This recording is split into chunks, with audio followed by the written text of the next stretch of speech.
रोज बाबा का कहना है आत्मा समझकर बैठो और बाप को याद करो।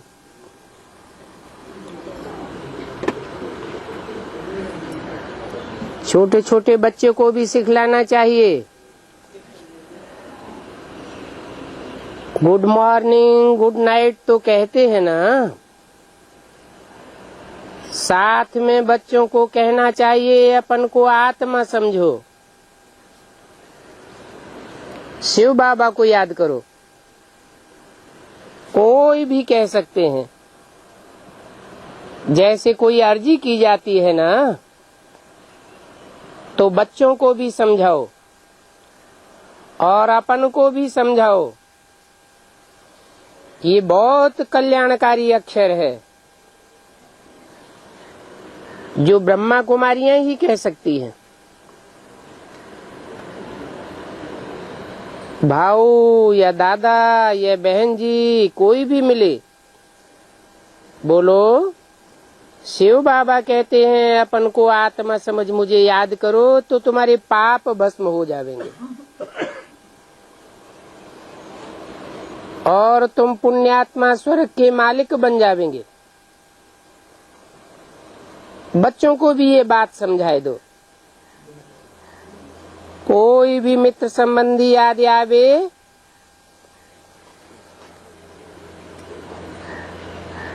उनको हैंडशिप भी करे और फिर ये भी सुनावे कि यह है सबसे बड़ा गुण, दूसरों को बाप का परिचय देना। गीता जो पढ़े हुए होंगे उनको भी बहुत अच्छा लगेगा, समझ जावेंगे। भगवान शिव कहते हैं तो ऐसी ऐसी बातें अपने पास नोट कर दो। जो भी मिले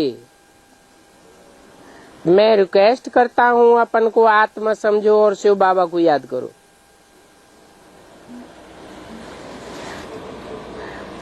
वो ऊंच ते ऊंच पतित पावन है। शार्ट में ऐसे बताओ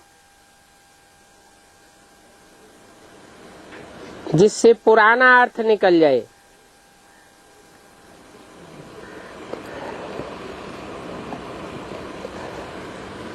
बहुत सिंपल बात है।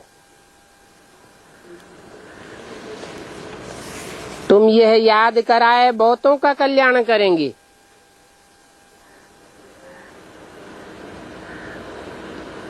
स्कूलों में भी भाषण पर तुमको बुलाया जाता है क्योंकि ये सब समझते हैं बच्चों की कैरेक्टर से सुधारनी है।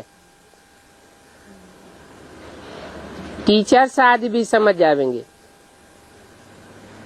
इस शिक्षा से बरोबर कैरेक्टर सुधरती जाएगी। पाप आत्माओं की कैरेक्टर तो होती है पाप की,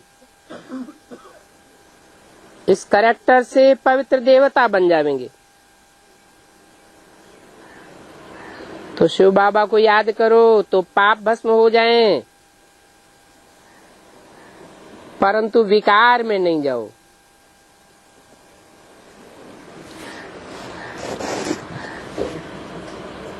विकार में जाने से याद आना बंद हो जाती है। जब भी भाषण आदि पर जाते हो तो ये मुख्य शिव बाबा का ईश्वरीय मंत्र दो, बाकी और सभी हैं आसुरी मंत्र।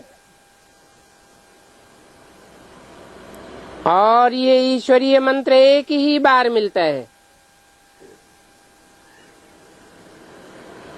फिर आधा कल्प ये मंत्र मिलना बंद हो जाता है।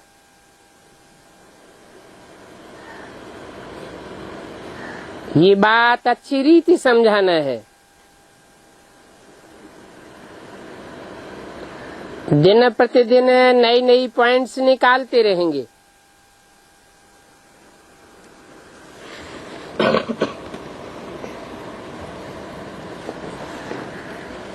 आज भी बाबा का ख्याल चल रहा था, ये राधा बच्ची बाबा के पास आई है, अच्छी है, पढ़ी लिखी है, तो बाबा समझा रहे थे अपनी रूहानी न्यूज है।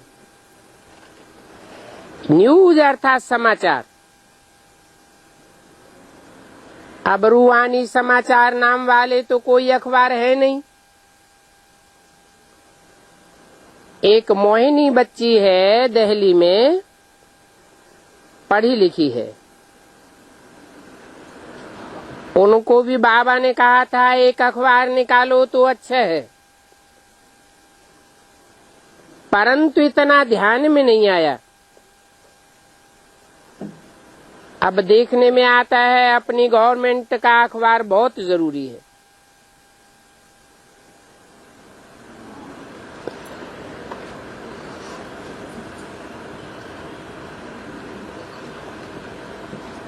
गॉडली यूनिवर्सिटी तो लिख नहीं सकते, कितनी लिखा पढ़ी चली,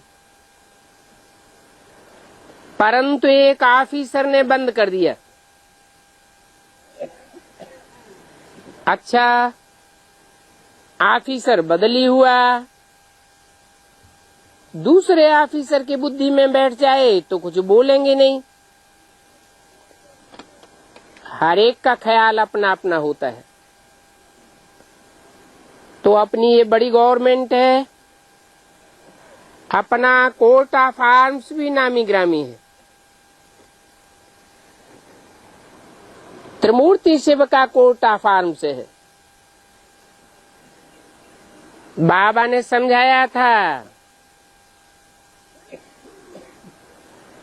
ये कोर्ट ऑफ आर्म्स भी कोई सतयुग का नहीं है, ये तो संगम युग का कोर्ट ऑफ आर्म्स है। त्रिमूर्ति शिव और अभी कौरव राज्य भी है।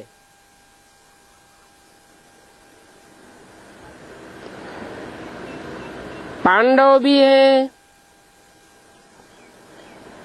शास्त्रवादी तो बड़ी आडंबर की बातें बैठ सुनाते हैं। अभी राजा रानी तो कोई है नहीं, प्रजा के ऊपर पंचायती राज्य कहा जाता है। पांडवों को भी राज्य नहीं है, कांग्रेस गवर्नमेंट है तो पांडव गवर्नमेंट भी ठहरी। तो अपनी रूहानी न्यूज में अच्छी रीति डाल सकते हो। 5-10 हजार कापियां अखबार की निकालें और बड़ों बड़ों को फ्री भेज सकते हो, इसमें हर्जा थोड़े ही है। परंतु बच्चों का आज उन्हें इतना दिमाग खुला नहीं है। हम पांडव गवर्नमेंट हैं, तुम बता सकते हो। हमारी ये पांडव गवर्नमेंट रूहानी गवर्नमेंट है और भगवान तो है ही सुप्रीम रूह। कोई भी मनुष्य को व देवताओं को भगवान नहीं कहा जाता।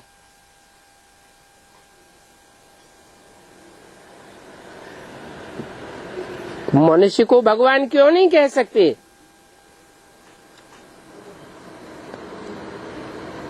क्योंकि मनुष्य जो भी होते हैं मन वाले होते हैं। मन से मनन चिंतन चलता है। भगवान को मनन चिंतन चलाने की क्या दरकार? भगवान तो जन्म मरण के चक्र से ही न्यारा है, तो उसको सोचने करने आदि की दरकार ही नहीं। वो तो त्रिकालदर्शी है और सदा ही त्रिकालदर्शी है। जो त्रिकालदर्शी है वो असोचता है, अभोक्ता है, वो अकर्ता है।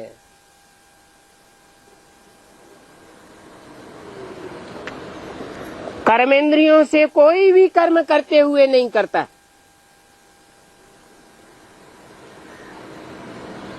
क्योंकि सदा स्वस्थिति वाला है।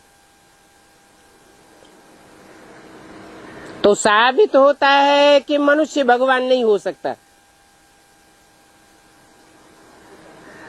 अगर कोई मनुष्य है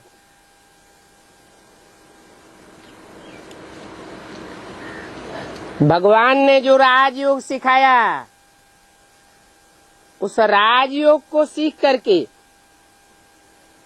मन को अमन बनाए देता है,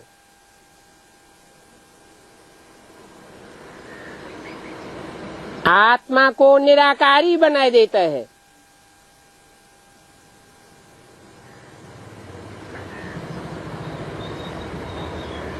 मन में चिंतन चलाने की जैसे दरकार ही नहीं, तो वो सिर्फ एक ही आत्मा है।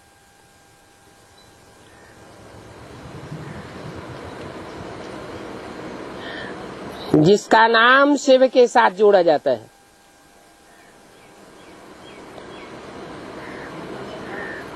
शिव का नाम शंकर के साथ जोड़ा जाता है।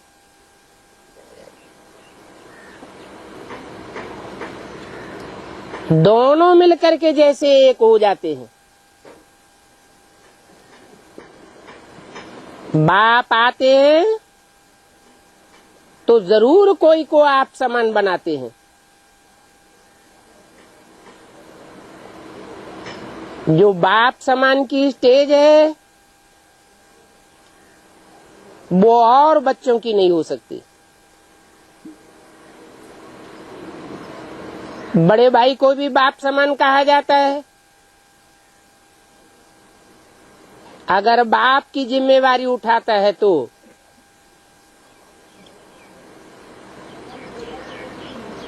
शिव बाप इस सृष्टि पर आते हैं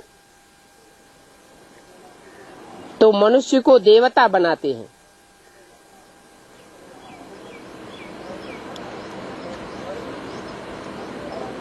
परंतु सब एक जैसा देव पद नहीं पाए सकते।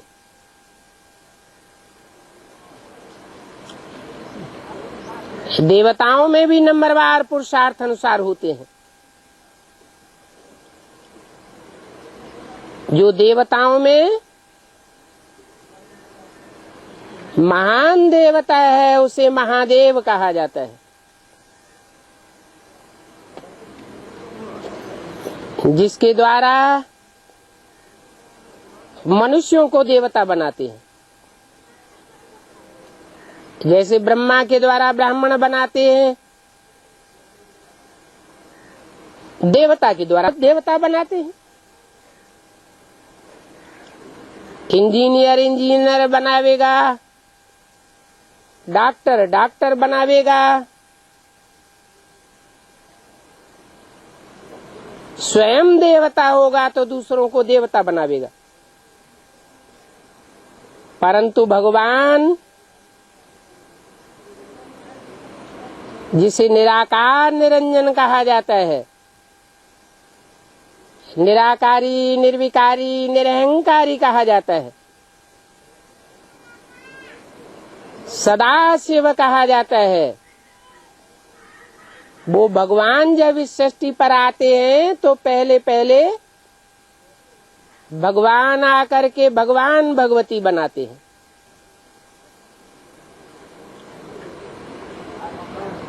परंतु भगवान का टाइटल धारी तो एक ही बन सकता है, अनेकों नहीं बन सकते। इसलिए भक्ति मार्ग में गुरुओं ने ये ज्ञान उठा लिया, आत्मा सो परमात्मा। परंतु हर एक आत्मा परमात्मा नहीं बन सकती।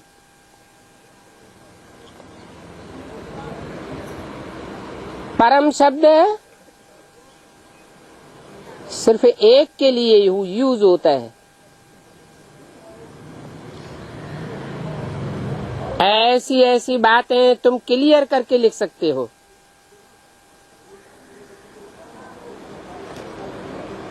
इस लिखने करने में बुद्धि बड़ी अच्छी चाहिए और लिखने वाली पढ़ी लिखी चाहिए।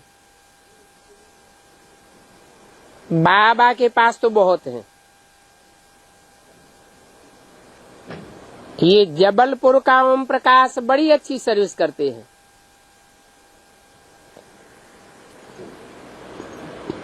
दिन प्रतिदिन बच्चे होशियार होते जाते हैं। जैसे पटना में जनक है, राज है, पुष्पाल है। बच्चियों ने सर्विस को अच्छा उठाया है।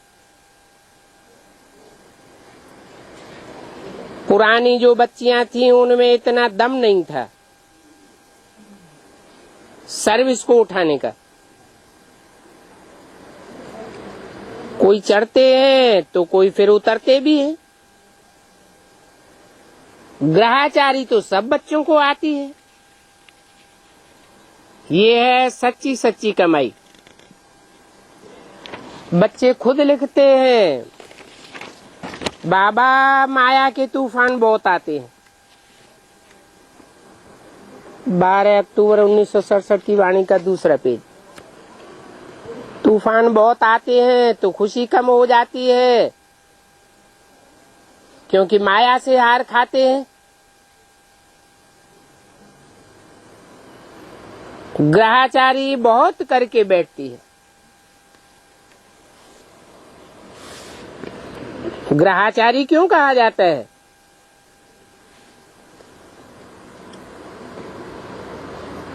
नौ ग्रह कहे जाते हैं। नौ ग्रह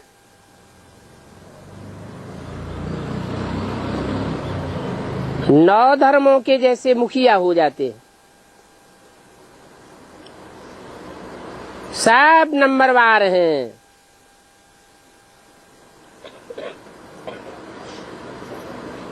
अच्छे ते अच्छी ग्रहाचारी बृहस्पति की है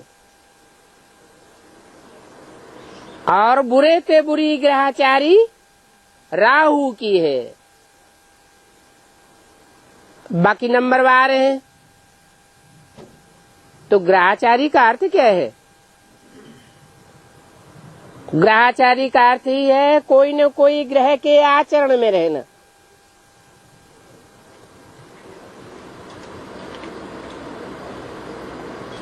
देवताओं का मुखिया ग्रह कौन सा है? बृहस्पति, जिसे कहा जाता है। बृहस्पति का अर्थ ही है पतियों का पति।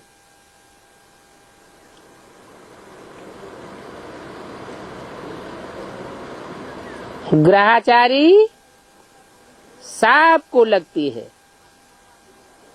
कोई को श्रेष्ठ ग्रह की ग्रहाचारी लगती है, उसके आचरण में आते हैं, संग के रंग में आते हैं। कोई फिर भ्रष्ट के संग में आ जाते हैं।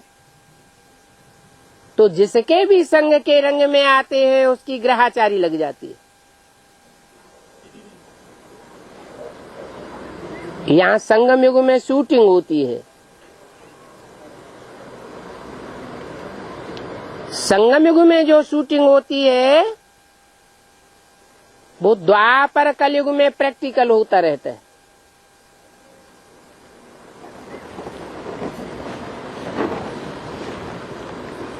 जिनको लंबे समय तक बृहस्पति की ग्रहाचारी लगती है वो द्वापर कलयुग में लगातार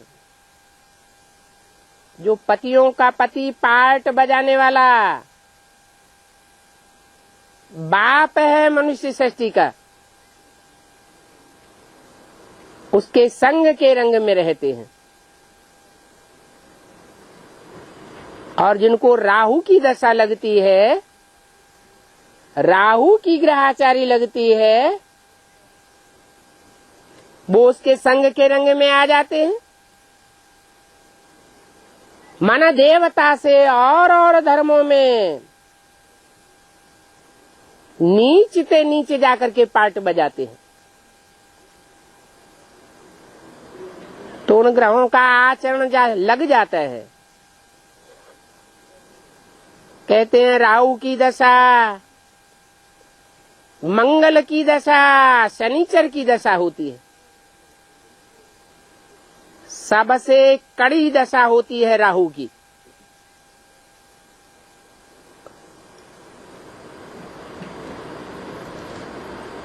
विकार में जाते हैं तो फिर राहु की दशा बैठ जाती है।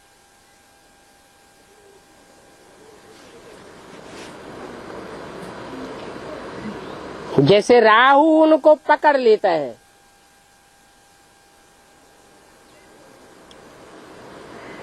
अच्छी तरह संग के रंग में लाता है।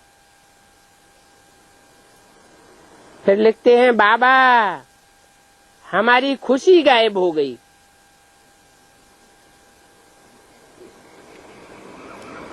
धंधे में इतना टोटा पड़ गया,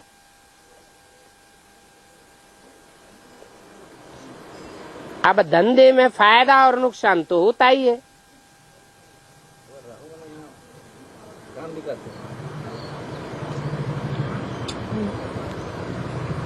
जो अति व्यभिचारी बनते हैं उनका जो मुखिया है वो कहा जाता है राहु।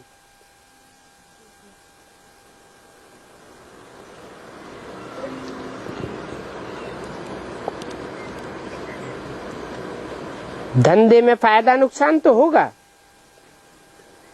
उसमें बाबा को तो कोई तकलीफ नहीं।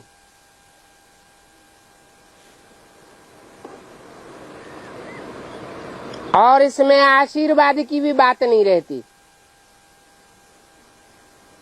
कोई सोचते हैं बाबा आशीर्वाद करो तो हमारी अवस्था सुधर जाए।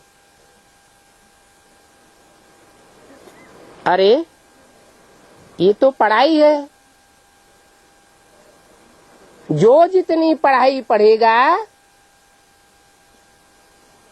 ज्ञान की बातों में होशियार बनेगा। अपना भाटा घाटा अपने आप देखना है। बाप तो आते हैं पढ़ाई पढ़ाने,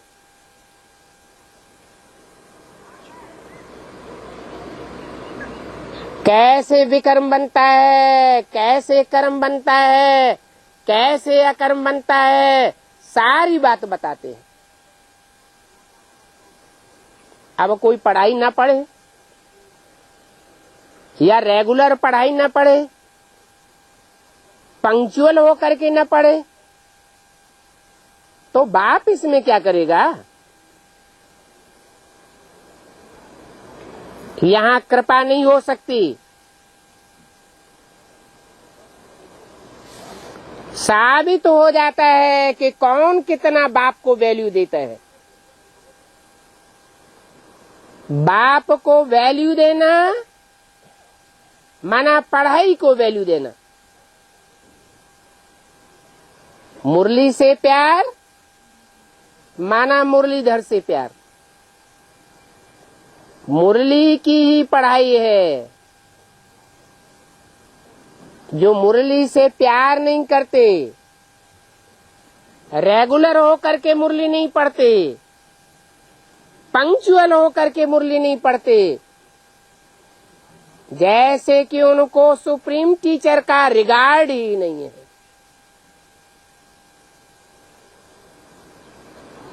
तो कृपा की बात नहीं है।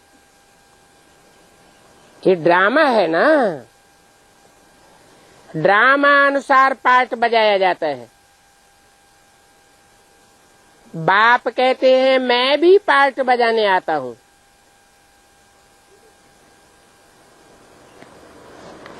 क्या पार्ट बजाने आता हूँ? है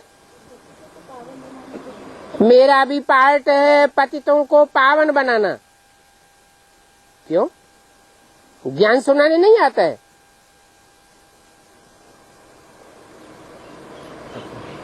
ब्रह्मा के तन में आया, क्या ज्ञान नहीं सुनाया? लेकिन बहुत ही नीचे गिरते हैं। ज्ञान तो सुनाया,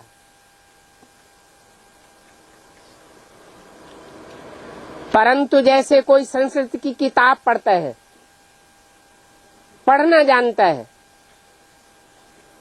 संस्कृत गीता के श्लोक सुनाता है, परंतु उन श्लोकों के अर्थ को नहीं जानता। जैसे प्राइमरी स्कूल का बेसिक नॉलेज का बच्चा कबीरदास के, सूरदास के, तुलसीदास के पद रट लेता है, परंतु उनके गुह्यार्थ को नहीं जानता। तो फिर प्रैक्टिकल एक्ट में कैसे आवेगा? ऐसे ही ब्रह्मा के मुख से जो भी मुरली निकली,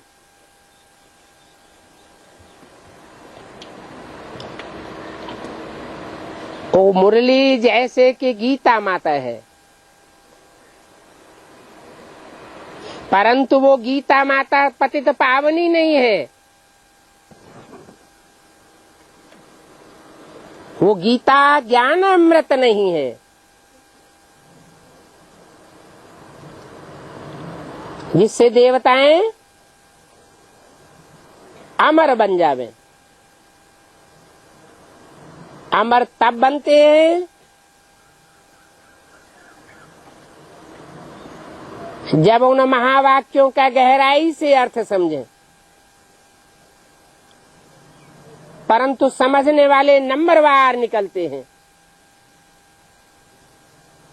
बाप तो सुप्रीम टीचर बनकर के सबको एक जैसी पढ़ाई पढ़ाता है, परंतु पढ़ाई पढ़ते नहीं है, समझते नहीं है कि मुझे किस लिए बुलाते हैं। कोई तो ऐसे ही रिवाजी हालत में मुरली पढ़ लेते हैं, सुन लेते हैं, परंतु उस पर मनन चिंतन मंथन नहीं करते।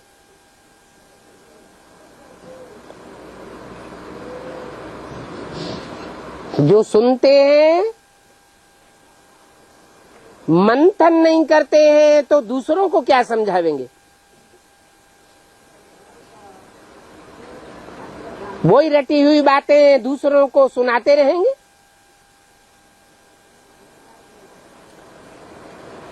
मुझे तो बुलाते ही है पतित पावन आओ, तो मेरा भी पार्ट है पतितों को पावन बनाने का। बाप ही पतित पावन है।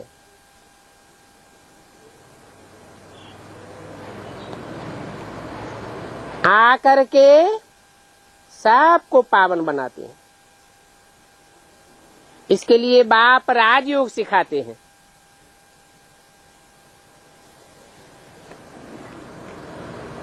इस राजयोग सीखने में गुण भी अच्छे चाहिए।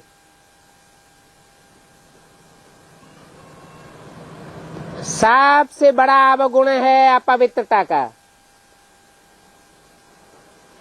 व्यभिचार में जाने का।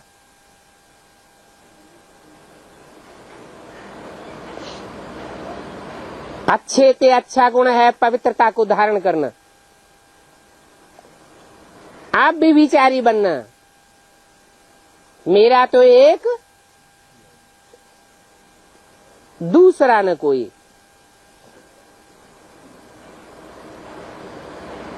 तुम बच्चों ने तो अच्छी रीति समझा है। जो कैरेक्टरलेस होते हैं वो कैरेक्टर वाले राजाओं को नमन करते हैं।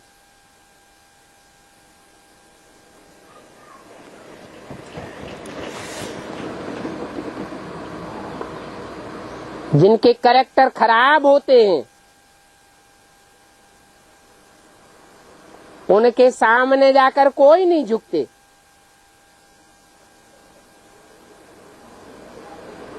कैरेक्टर वाला राजा होगा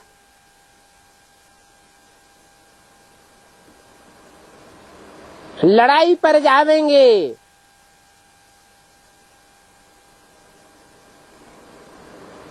तो अपनी सारी संपत्ति, धन दौलत, बीवी बाल बच्चे रनिवास सब उनको सौंप करके जाएंगे।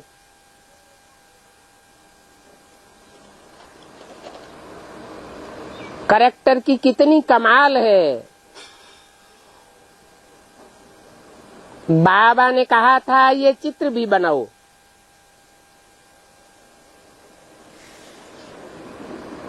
लिख दो ये पतित राजाएं, यह पावन है।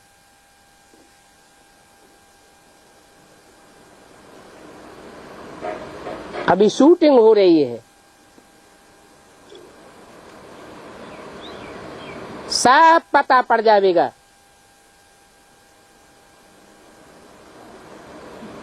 इस समय है ही पतित दुनिया, पावन होते ही है सतयुग में। साधु संत आदि सब पतित की लाइन में आ जाते हैं।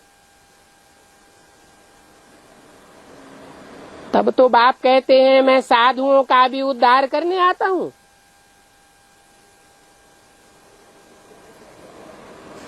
उनकी रक्षा करने आता हूँ। परित्राणाय साधूनाम।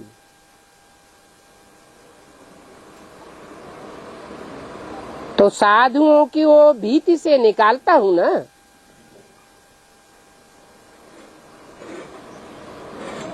ये है ही पतित दुनिया। यहाँ सब भ्रष्टाचार से पैदा होते हैं।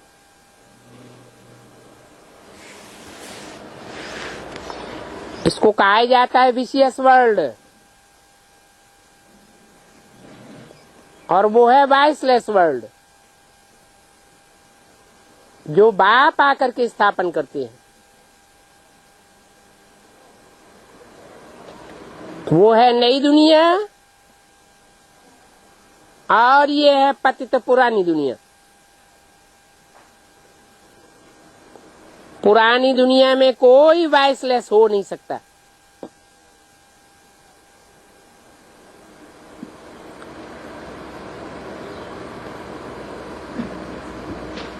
जो पावन बनते हैं उनके लिए नई दुनिया चाहिए। पतित दुनिया में कोई पावन नहीं होते और पावन दुनिया में कोई पतित नहीं होते।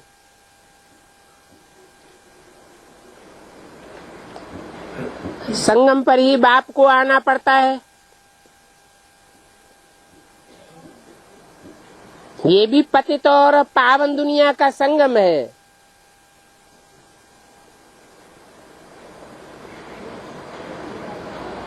तो नरक की दुनिया के बीच बाप आकर के स्वर्ग का वर्षा देते हैं। तो संगम हुआ ना।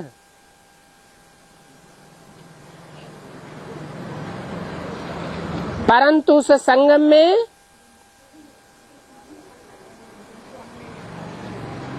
पुरुषार्थ करने वाली आत्माओं में कौन अव्वल नंबर है, कौन 2 नंबर है और कौन 3rd क्लास है,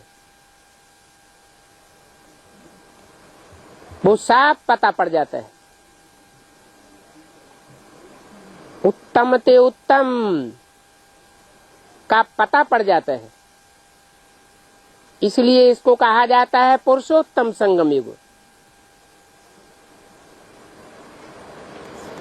तो बच्चों को ऐसे ऐसे ख्याल करना चाहिए कि हम अपनी अखबार कैसे निकालें। अपनी कमेटी भी बहुत मीठी होनी चाहिए।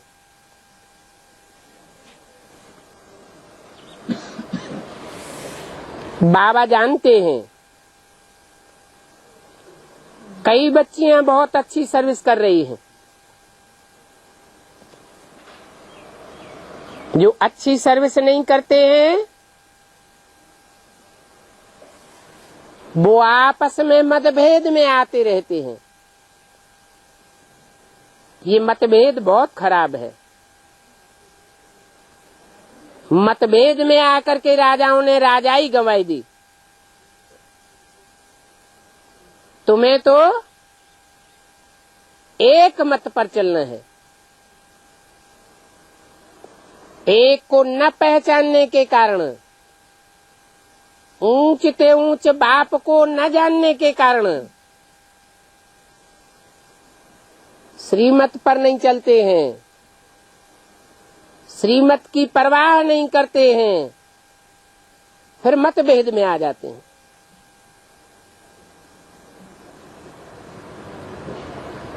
यहाँ भी राजाई गवाने की शूटिंग कर रहे हैं,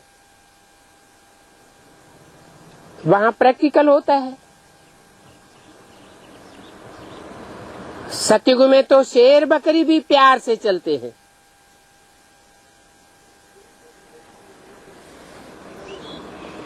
उनमें भी कोई मतभेद नहीं होता। यहाँ तो देखो कितना मतभेद हो जाता है।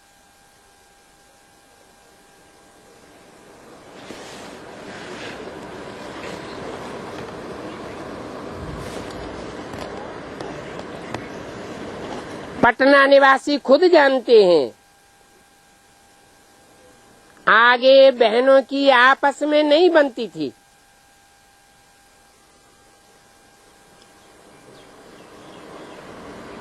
कहाँ की बात? पटना नाम क्यों पड़ा?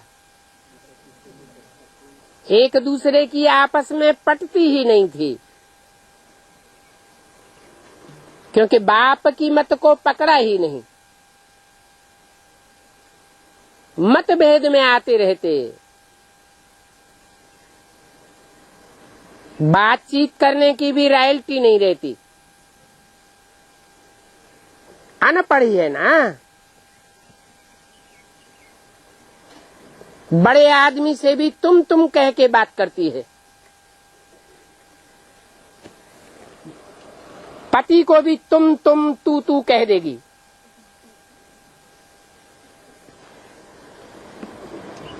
बातचीत करने की बड़ी फजीलत चाहिए।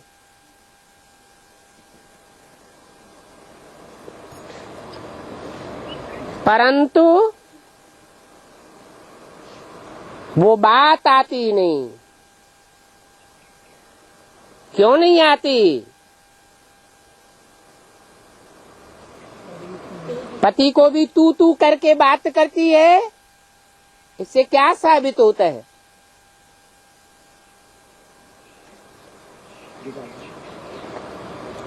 कोई और को अपना बना लिया है, कैरेक्टर खराब हुआ पड़ा है। कैरेक्टर्स अच्छे चाहिए। तुम लिख भी सकते हो, सतयुग से तेतरा तक यह कैरेक्टर्स अच्छे रहते हैं। राधा की दृष्टि कृष्ण में ही डूबती है, कृष्ण की दृष्टि राधा में ही डूबेगी, और 21 जन्मों तक उनका प्यार अटल रहता है। कब मतभेद में नहीं आवेंगे? डिसरिगार्ड की बात ही नहीं। फिर द्वापर कलयुग में यथा राजा रानी तथा प्रजा साफ कैरेक्टरलेस हो जाते हैं, क्योंकि द्वापर युग से द्वैतवादी युग शुरू हो जाता है। दो धर्म शुरू हो जाते हैं, दो राज्य हो जाते हैं, दो मतें हो जाती हैं, 2 से 4, 4 से 8, तो साफ कैरेक्टरलेस हो जाते हैं। तुम बच्चे समझा सकते हो,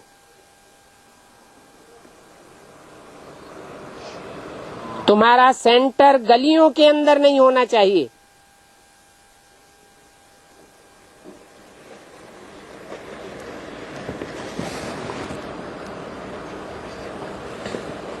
क्योंकि ये तुम्हारी बहुत बड़ी बिजनेस की दुकान है।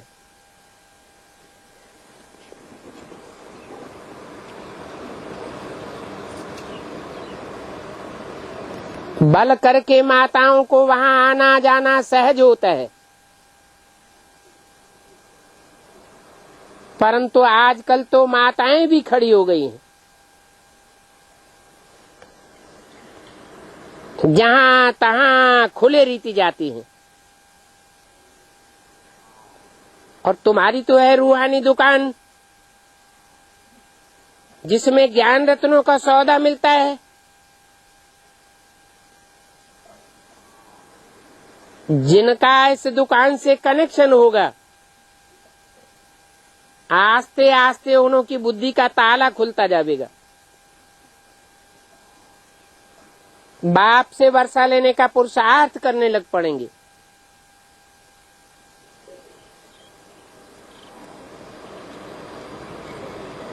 जो पुरुषार्थ करेंगे वो जरूर दूसरों की सेवा करने लग पड़ेंगे। जो अच्छी रीति सर्विस करते हैं वो कितने मीठे लगते हैं।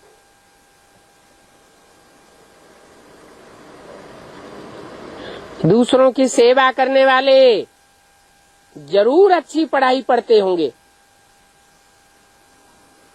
न पढ़ने वाले उन्हों के आगे जाए झाड़ू लगावेंगे।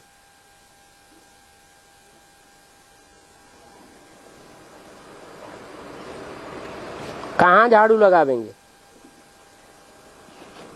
हैं? अरे कहाँ जाए झाड़ू लगावेंगे? सतयुग में? यहाँ संगम युग में ही देखने में आवेगा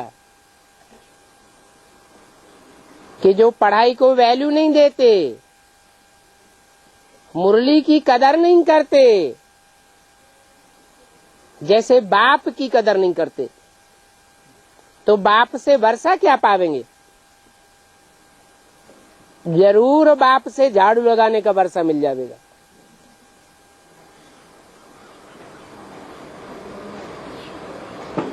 तुम जानते हो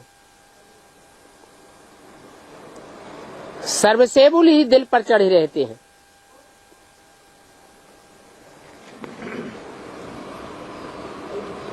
जो सेवादारी बच्चे होते हैं वो दिल पर चढ़े हुए होने के कारण बहुत याद आते हैं।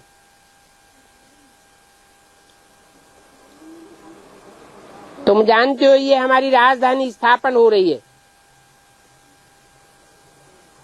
कहते हैं बाबा हम तो लक्ष्मी नारायण बनेंगे, परंतु सिर्फ कहने से क्या होगा? लायक भी तो बनना पड़े। इस पर नारद का भी मिसाल देते हैं।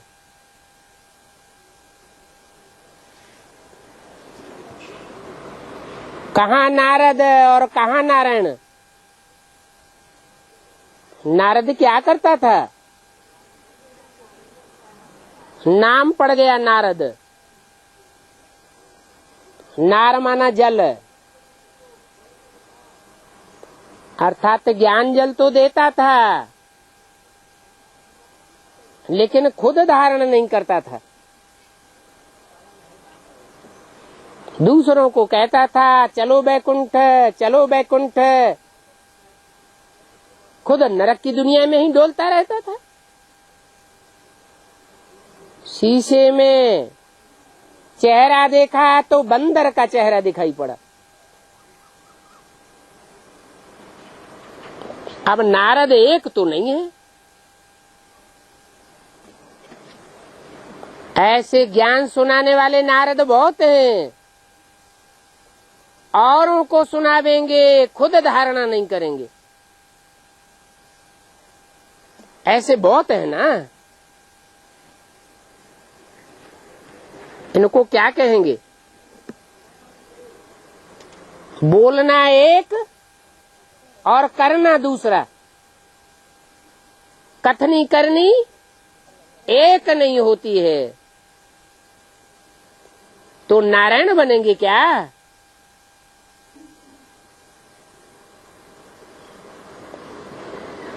नारायण का टाइटल भले मिल जावे, परंतु असली नारायण तो नहीं हुए ना। असली की पूजा होती या नकली की पूजा होती?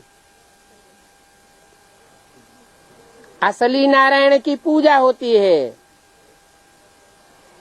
बाकी जो नकली नारायण अनेक नारद बनते हैं, उन सतयुग के 7 नारायणों की पूजा नहीं होती है।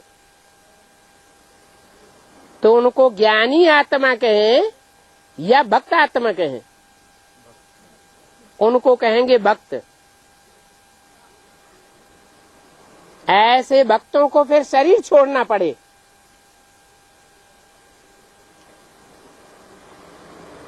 किनको शरीर छोड़ना पड़ेगा? भक्त कौन है?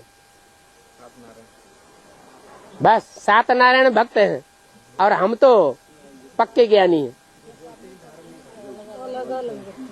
जो कहते हैं कुछ और करते हैं कुछ और, दूसरों को ज्ञान सुनाने में बड़े एक्सपर्ट, खुद अंदर जानते हैं कि हम कर नहीं सकते। इतने ढेर भक्त हैं तो सब नर से नारायण बनेंगे क्या? नर से डायरेक्ट नारायण बनने वाले कितने होंगे? हैं? यथा राजा तथा प्रजा। नर से नारायण जैसे बनने वालों की संख्या होगी कितनी? 2.25 लाख।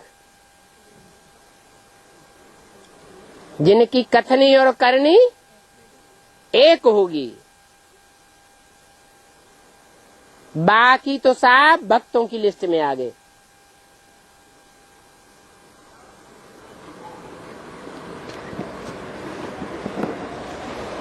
लक्ष्मी और लक्ष्मी समान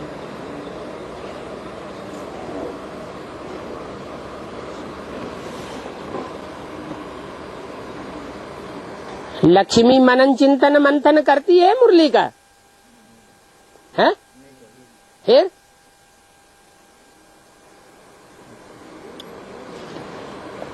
जो दूसरों को सुनाना है, पहले खुद समझना है कि पहले दूसरों को सुनाना है।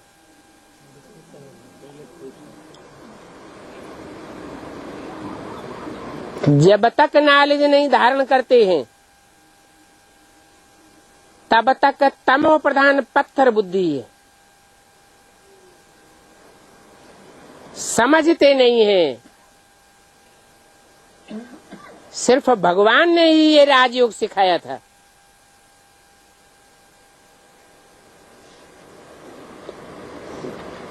कृष्ण को तो भगवान नहीं कह सकते,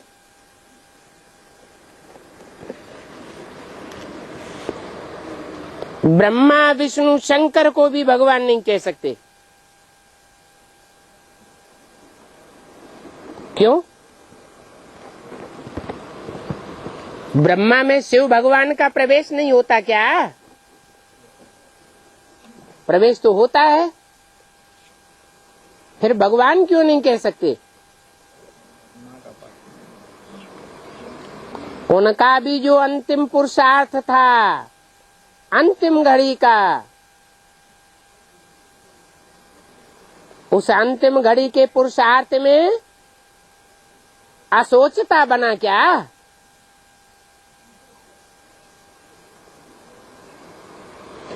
असोचता कहेंगे? निराकारी निर्विकारी निरहंकारी बना क्या? नहीं बना। तो सूक्ष्म मनन चिंतन मंथन चलता रहा। सूक्ष्म शरीर धारण करना पड़े। भगवान सूक्ष्म वतन में आता है क्या? सूक्ष्म शरीरधारी बनता है क्या?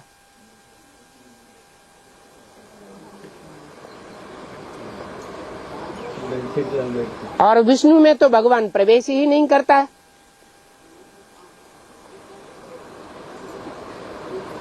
शिव भगवान विष्णु में प्रवेश करता है क्या?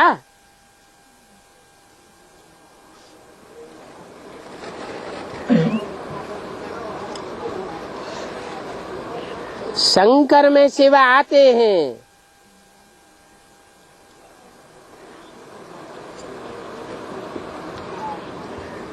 परंतु शंकर को भी भगवान नहीं कहेंगे। क्यों नहीं कहेंगे?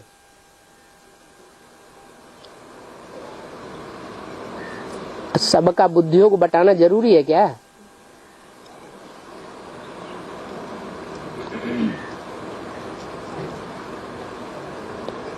शंकर को भगवान क्यों नहीं कहेंगे?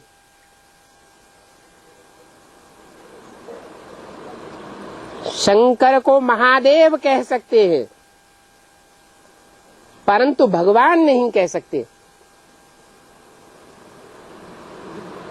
क्योंकि शंकर नाम ही तब पड़ता है जब कई आत्माओं का संकरण होता है एक ही पार्ट में,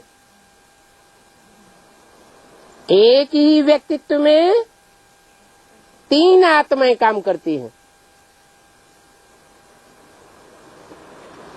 ब्रह्मा की सोल भी काम करती है, राम की सोल भी काम करती है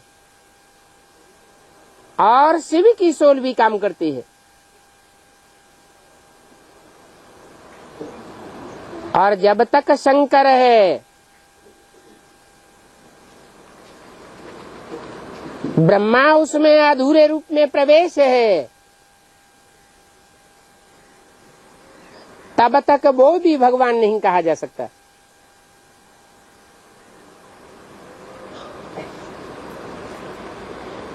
क्योंकि कुछ न कुछ मनन चिंतन मंथन चलता रहेगा।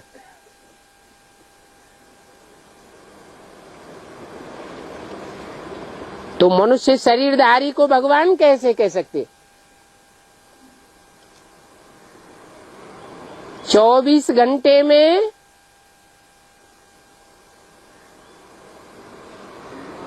अगर थोड़ा समय भी शरीर में बुद्धि धरी हुई हो तो उसको भगवान कहेंगे कि देहधारी कहेंगे? देहधारी कहेंगे।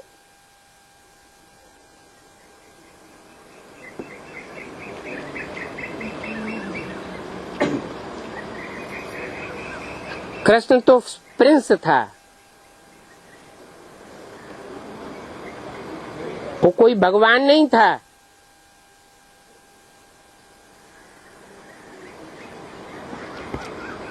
फिर स्वयंवर बाद लक्ष्मी नारायण बन करके राज करके गए।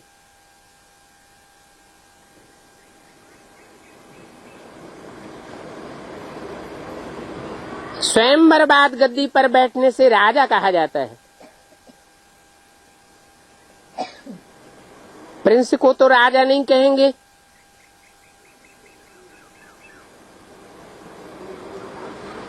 तो बाप युक्तियां बतलाते रहते हैं, तुम तो नर से नारायण बनते हो, नर से प्रिंस बनते हो क्या?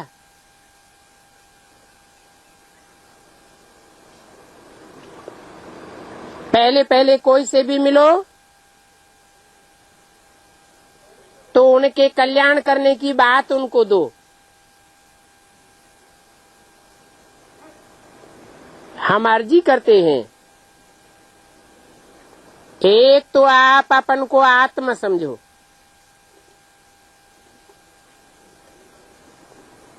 अपनी देह को भूलने की प्रैक्टिस करो। अपनी देह को भूलेंगे तो देह के संबंधियों और पदार्थों को भी भूलेंगे। दूसरी बात, अपन को आत्मा समझो। और शिव बाबा ने कहा कि मुझे याद करो। कितनी बातें हुई?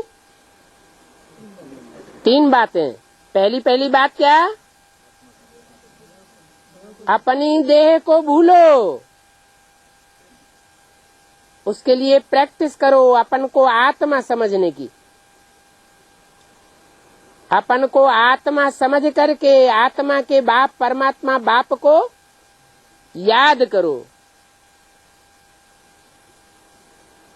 बाप कहते हैं मैं सर्व का पतित पावन हूं। सर्व माना क्या?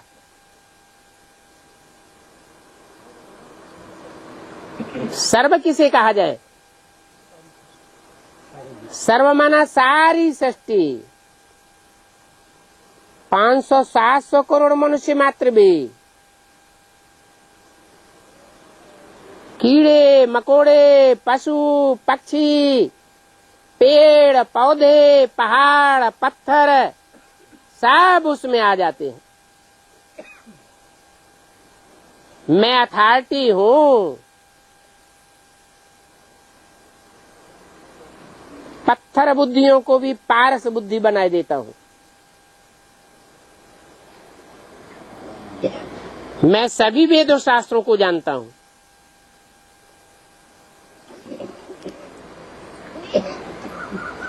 मुझे वेद शास्त्र आदि पढ़ने की भी दरकार नहीं।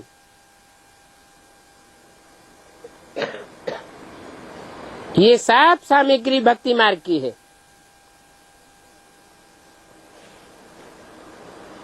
इन भक्ति मार्ग की बातों से कब कोई का कल्याण नहीं हो सकता।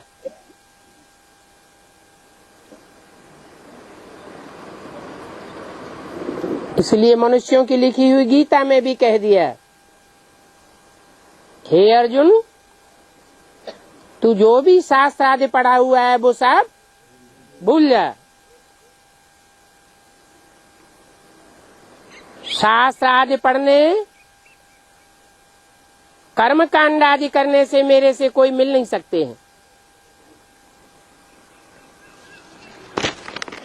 कल्याणकारी बाप ही आए करके कल्याणकारी बनाते हैं। 12 अक्टूबर 1967 की वाणी का 3रा पेज।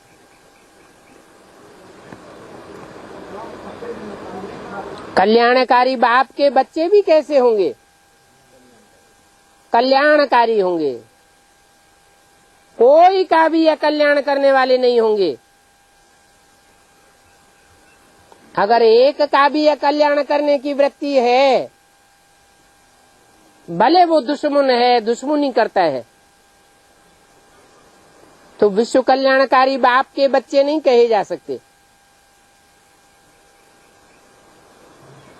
जैसे बाप कल्याणकारी है वैसे तुम भी कल्याण करते रहो। पहली बात ही ये है, बाप का नाम ही है शिव कल्याणकारी। तो बच्चे भी कैसे होंगे? जो बाप की रगों में खून होगा वो बच्चे में भी वो खून आवेगा जरूर। ओम शांति।